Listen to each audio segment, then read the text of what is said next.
Hello guys, welcome back to our YouTube channel. ఇది వచ్చేసరికి 10th class మన Telugu paper. అంటే ఇప్పుడు ప్రీ ఫైనల్కి, అంటే ఫిబ్రవరిలో జరగబోయే ప్రీ ఫైనల్కి, అలాగే తర్వాత జరగబోయే మార్చిలో జరగబోయే గ్రాండ్ టెస్ట్కి, అలాగే లాస్ట్ పబ్లిక్ ఎగ్జామ్కి కూడా ఇదే ప్యాటర్న్ ఉంటుంది మీకు. అంటే పబ్లిక్ పేపర్ ఏ ప్యాటర్న్లో వస్తుందో తెలియకుండా మీరు ఎంత చదివినా చాలా వేస్ట్ అవుతుంది. అందుకని దాంట్లో ఇంపార్టెంట్ ఏంటి, ఇప్పుడు మనం ఏం చదవాలి, ఇప్పుడు చాలా దగ్గరికి వచ్చేసింది మనకి టైము. ఒక 1 month కూడా సరిగ్గా లేదు ప్రీ ఫైనల్ ఎగ్జామ్స్కి. మీరు మాత్రం గట్టిగా ప్రిపేర్ అవ్వాలి. అలాగే చూసుకోండి, ఫస్ట్ మనకి పేపర్ స్టార్టింగ్లో ఒక పరిచిత పద్యం అయితే ఇస్తారు. దానికి 8 మార్కులు. మీరు ఆ పరిచిత పద్యం అంటే మీకు మీ టెక్స్ట్ బుక్స్లో ఉంటాయి కదా, వాటిల్లోంచి 2 పద్యాలు ఇస్తారు. దాంట్లో ఒకదానికి మాత్రమే జవాబులు రాయాలి. అంటే పద్యం ఇచ్చి కింద 4 ప్రశ్నలు ఇస్తారు. దాంట్లో 4వ ప్రశ్న మాత్రం ఒక ప్రశ్న తయారు చేయండి అని ఉంటుంది. ఖచ్చితంగా 4వ ప్రశ్న అదే ఉంటుంది. పై పద్యం ఆధారంగా ఒక ప్రశ్న తయారు చేయండి అని ఉంటుంది. మిగతా 3 పద్యం గురించి అడుగుతారు. మీకు ఫస్ట్ 8 మార్కులు క్లియర్. అవగాహన, ప్రతిస్పందన. ఇది అంటే మీకు మొత్తం దీంట్లో 24 మార్క్స్ ఉంటాయి. దాంట్లో ఫస్ట్ 8 మార్క్స్ ఒక పద్యం మీరు బాగా చదివి రాయడం వల్ల వస్తున్నాయి. తర్వాత సెకండ్ పరిచిత గద్యం. ఇది మీ గద్య పాఠాల్లోంచి 6-7 లైన్స్ ఉన్న గద్యం, 6-7 లైన్స్ ఉన్న గద్యం ఇస్తారు. దాన్ని చూసి కింద ప్రశ్నలు ఇస్తారు. దీంట్లో కూడా మ్యాక్సిమం 4వ ప్రశ్న ఒక ప్రశ్న తయారు చేయండి అనే ఉంటుంది. పై గద్యం ఆధారంగా ఒక ప్రశ్న తయారు చేయండి అని. ఇది గద్య భాగాల్లోంచి ఇస్తారు. ఇక్కడ మనకి 16 మార్క్స్ అయినాయి. పద్యం 8, గద్యం 8. ఇప్పుడు ఉపవాచకం నుండి సంఘటనలు. అంటే మీకు రామాయణం ఉంది కదా 10th క్లాస్ వాళ్ళకి, దాంట్లోంచి ఒక 4 సంఘటనలు ఇస్తారు. అంటే ఒకే కాండ నుంచి 2 సంఘటనలు ఇవ్వరు, ఖచ్చితంగా అలా ఇవ్వరు. ఒక కాండ నుంచి మ్యాక్సిమం ఒకటే ఇస్తారు, ఖచ్చితంగా ఒకటి మాత్రమే ఇస్తారు. 2 మాత్రమే ఒకే కాండ నుంచి ఇవ్వరు. ఇది చూసుకోండి. మీకు మొత్తం 6 కాండలు ఉన్నాయి కదా, దాంట్లోంచి ఓన్లీ 4 కాండలను మీరు సెలెక్ట్ చేస్తారు. సెలెక్ట్ చేసి ఒక్కొక్క కాండలోంచి ఒక్కొక్క వాక్యం అయితే ఇస్తారు. అది మీరు ఏ కాండకు చెందిందో రాయాలి. దానికి 8 మార్కులు. ఒకదానికి 2 మార్కులు, అలా 4 ఇస్తారు. 4 2 8. చూసుకోండి, మొత్తం ఇక్కడికి వచ్చి 24 మార్క్స్ మీకు వచ్చేసినట్టే చాలా ఈజీగా. ఇక్కడితో అవగాహన, ప్రతిస్పందన కంప్లీట్ అవుతుంది. ఇప్పుడు కొంచెం ఫాస్ట్గా ఎక్స్ప్లెయిన్ చేస్తాను, టైం అయిపోతుంది కాబట్టి. ఫస్ట్ వ్యక్తీకరణలో మీకు ఫస్ట్ ఒక కౌపరిచయం ఇస్తారు. దానికి 4 మార్కులు. ఇది దేంట్లోంచి ఇస్తారంటే శతక మాధుర్యం పాఠంలోంచి మాత్రం ఇవ్వరు. అంటే 3వ పాఠం మీకు, దాని నుంచి మాత్రం ఏ కవి పరిచయం ఇవ్వరు. మీకు ఓన్లీ పద్య భాగం ఉంది కదా, పద్య భాగం అంటే పద్యాలు ఉంటాయి, ఆ లెసల నుంచి మాత్రమే ఒక కవి పరిచయం ఇస్తారు. మ్యాక్సిమం ఎర్రన్న కానీ, వైసీవి రెడ్డి కానీ, జలియన్ వాలాబాగ్ కానీ, శ్రీకృష్ణ దేవరాయలు కానీ, మ్యాక్సిమం 4 ఒకటి ఖచ్చితంగా వస్తుంది. తర్వాత ప్రక్రియ. మ్యాక్సిమం 4 మార్క్స్కి ప్రక్రియ ఇస్తారు. ఇది గద్య భాగంలోంచి. మీకు కష్టంగా ఇవ్వాలనుకుంటే పేపర్ మాత్రం నేపథ్యం ఇస్తారు. ఈ నేపథ్యం దేంట్లో ఉంటుందంటే కన్యాశుల్కం అనే పాఠం ఉంది కదా, దాంట్లో నేపథ్యం ఉంటుంది. ఆ నేపథ్యం రాయాలి 4 మార్క్స్కి. ఒకవేళ కష్టంగా వస్తే పేపర్, మ్యాక్సిమం ప్రక్రియ వస్తుంది, చెప్పలేం కదా. తర్వాత 6వ ప్రశ్న పాత్ర స్వభావం. మీకు ఉపవాచకం నుండి చాలా పాత్రలు ఉంటాయి. దాంట్లోంచి ఒక పాత్ర సెలెక్ట్ చేసి ఇస్తారు. మీరు దాని గురించి 4 వాక్యాలు అయితే రాయాలి. దానికి 4 మార్కులు. ఇప్పుడు తర్వాత విషయాత్మక ప్రశ్న. అంటే మీకు ఇప్పుడు పద్య భాగాలు ఉంటాయి కదా, దాని నుంచి 2 ప్రశ్నలు ఇస్తారు. ఇది 8 మార్క్స్. దీనికి చాయిస్ ఉంటుంది, 2 ఇస్తారు, ఒకటి రాయాలి. ఇది పద్య భాగం నుండి మాత్రమే ఇస్తారు. అంటే మ్యాక్సిమం సారాంశాలు కానీ, సంభాషణలు కానీ మ్యాక్సిమం ఇచ్చే ఛాన్స్ ఉంది. మీరు ఫస్ట్ లెసన్లో ధర్మవ్యాధుడి వ్యక్తిత్వం, ప్రత్యక్ష దైవాలు పాఠ్య సారాంశం, ఈ 2 చదువుకుంటే ఒకటి ఖచ్చితంగా డ్యామ్ షూర్గా ఒకటి వస్తుంది. అది.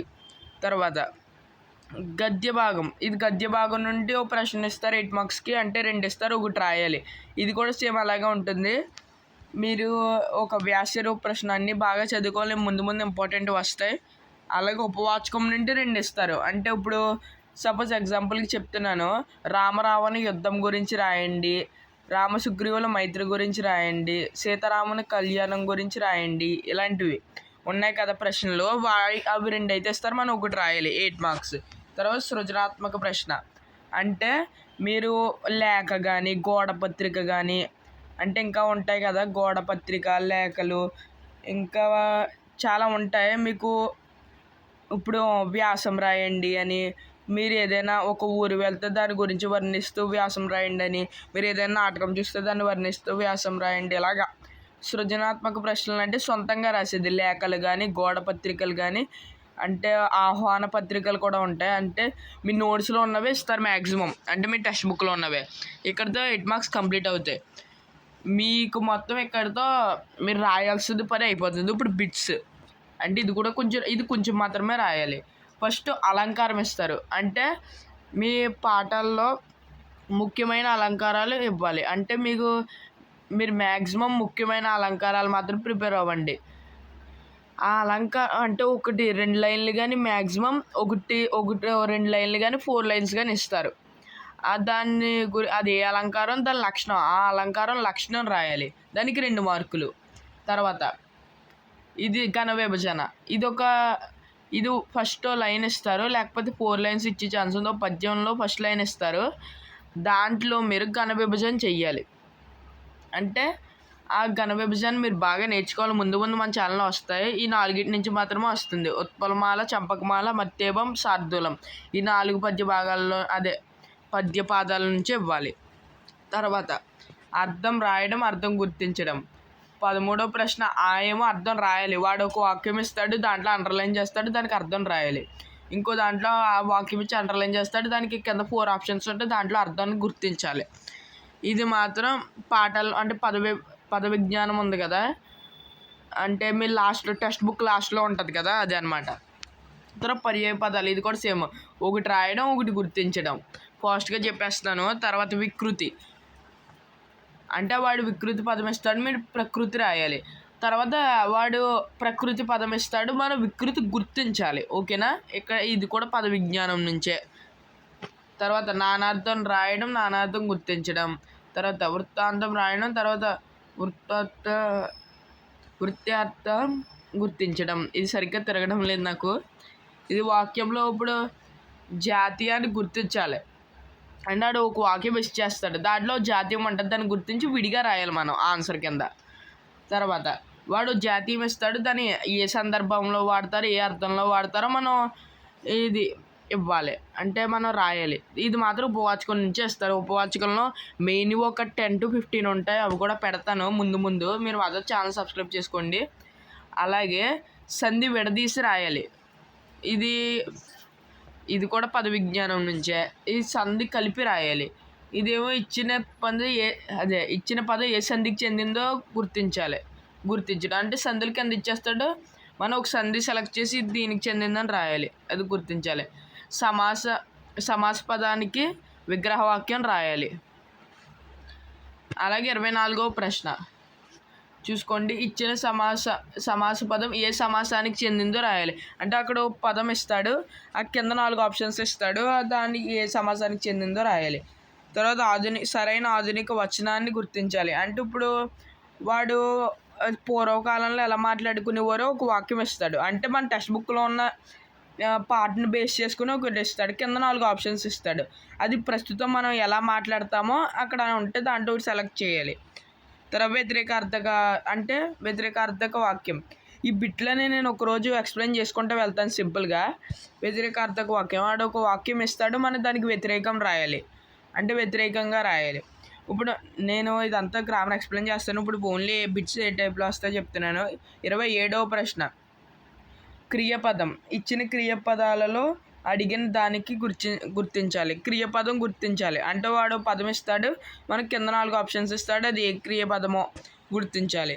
ఇది సామాన్య వాక్యాన్ని సంశ్లిష్ట వాక్యంగా రాయాలి. 28వ ప్రశ్న 29వ ప్రశ్న కర్తరి వాక్యాన్ని కర్మని వాక్యంగా గుర్తించాలి. ఇది గుర్తించాలి, అది రాయాలి. ఓకేనా? ఇది ప్రత్యక్ష వాక్యాన్ని పరోక్ష వాక్యంగా మార్చి రాయడం. తర్వాత ఇచ్చిన వాక్యాన్ని ఏ రకమైన సామాన్య వాక్యమో రాయడం. సామాన్య వాక్యం అంటే ఏం లేదు, ఇప్పుడు ఇది అలవాటుని అదుపులో పెట్టుకోవాలి, ఇది విద్యార్థక వాక్యం, మీరు ఇటు రావద్దు, ఇది నిషేధార్థక వాక్యం. అందరూ బాగా చదువుకోవాలి, విద్యార్థక వాక్యం. ఇంకా చాలా ఉంటాయి వాక్యాలు, అవి కూడా ఎక్స్ప్లెయిన్ చేస్తాను.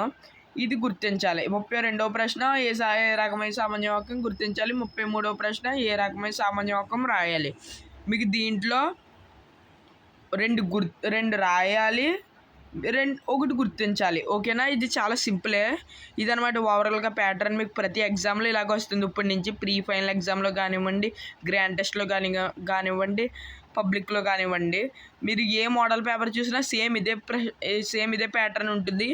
ఇదే ప్రశ్నలో ఇదే ఉంటుందన్నమాట ఖచ్చితంగా. అది మాత్రం పక్క. మీరు మాత్రం ఛానల్ సబ్స్క్రైబ్ చేసుకుని కింద డిస్క్రిప్షన్ ఇచ్చిన టెలిగ్రామ్ ఛానల్ ఇప్పుడే జాయిన్ అయిపోండి. నేను ఒకరోజు గ్రామర్ అంతా సింపుల్గా ఒక 10 minutesలో ఎలాగ చేయాలో చెప్తాను. ఓకేనా?